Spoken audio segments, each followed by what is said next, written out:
Je te poserai après une question. Toi, c'était pas prévu. J'ai pris mon agenda c'est quelle année ça? De 2023. C'est Ok. toi qui choisiras un mois. Ça, c'est pas préparé. Tu me donneras un mois et puis je te montrerai mon agenda. À cette période-là, pour anecdote, j'ai accompagné 100 clients en one-to-one. En temps réel, j'ai accompagné 100 personnes En même temps. en même temps. 100 clients actifs en même temps. 100 clients actifs sous contrat, etc. avec moi. Les questions qui se posent tout de suite derrière l'écran avant de le justifier, c'est oui, mais est-ce que c'est de la bonne qualité? Je ne sais plus afficher mes avant-après. J'ai trop d'avant-après, je ne sais plus où les afficher, mes avant. On a calé sur mon Instagram. Il y a des stories à la une. Faut savoir que les stories à la une, c'est que 150. Après, on peut pas en mettre plus.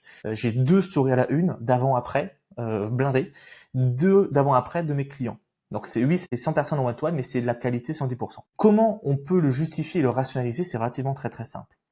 Si je veux avoir différent des autres, si je veux avoir une récompense, un résultat différent des autres, est-ce que c'est en faisant la même chose que les autres que je vais l'avoir?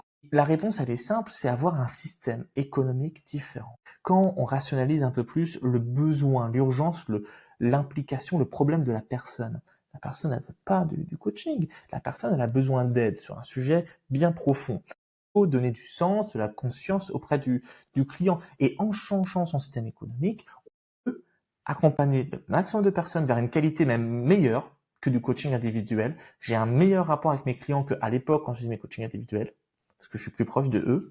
Et je peux accompagner 100 personnes one-to-one